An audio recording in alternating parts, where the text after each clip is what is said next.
Hi, we're students at Dunseith Indian Day School here at the Turtle Mountain Reservation in North Dakota. Yay! In ancient America, our ancestors dreamt of flight, and we celebrate this dream through our dancers and stories, because American Indians have always been fascinated by the flight of the powerful eagle and the graceful butterfly. NASA Connect asked Dunseith Indian Day School to show you this program's hands-on activity. You can download a lesson guide and a list of materials from the NASA Connect website. Here are the main objectives. Students will predict the effect of kite sail area on kite flight, measure the base and height of a kite, use reflections to create kites, calculate area of a trapezoid, calculate aspect ratio, understand how early flight was influenced by kites. Here are some terms you'll need to know. The span of a kite is the widest distance from side to side. Aspect ratio is the ratio of the square of the span to the area of the kite. Drag is a force that pushes against an object and slows it down. Lift is the aerodynamic force that holds an airplane in the air.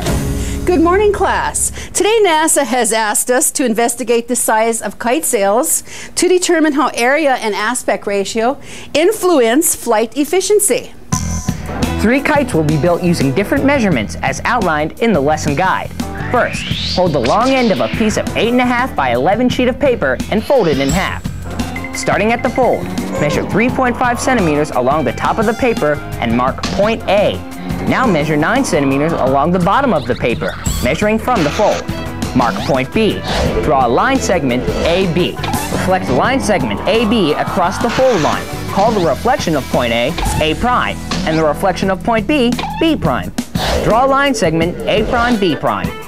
Fold back along line segments AB and line A prime, B prime, forming the kite shape.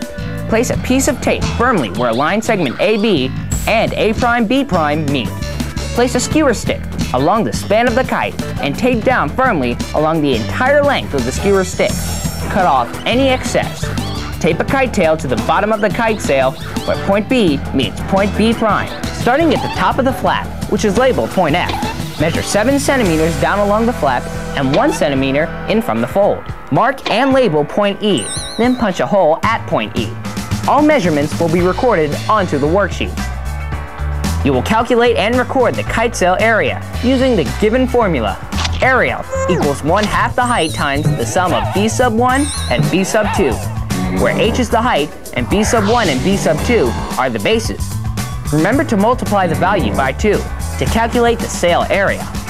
You will also calculate and record the aspect ratio using the formula AR equals S squared divided by A, where S is the kite span and A is the kite sail area. Tie one end of the string to the hole and wind the other end onto a cardboard string winder. For the other 2 kites, repeat the same steps, adjusting the given values for point A and point B found in the educator's guide. Remember your reflection. Once you have completed your calculations, it is time to proceed to the outdoor test flight. Teams, are you ready? Let's let them fly! Yay! Perform 2 trials for each kite, rotating student roles until all 3 kites have completed their 2 trials. There are 2 questions that we need to answer. How did the surface of the kite affect its flight? And was this effect significant? Roger? The smaller kite didn't have enough space here, surface area. This flew just right, had enough surface area. This did too much acrobatic. What other factors could be changed to investigate the effect on kite flight? Josh? Weather, wind, tail, surface area, and weight. When you complete this activity, discuss what improvements you would make to your design. A helpful tool is the interactive kite modeler from NASA Glenn Research Center. On this website, you can study the physics and math which describe the flight of a kite.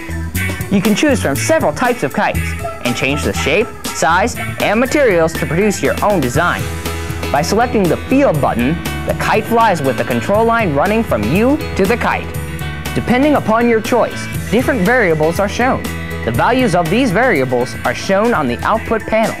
The kite modeler tells you if your design is stable or not, and also computes a prediction of how high your kite will fly. Teachers, if you would like help to perform the preceding kite building lesson, simply enlist the help of an AIAA mentor, who will be glad to assist your class in these activities. AIAA stands for the American Institute of Aeronautics and Astronautics.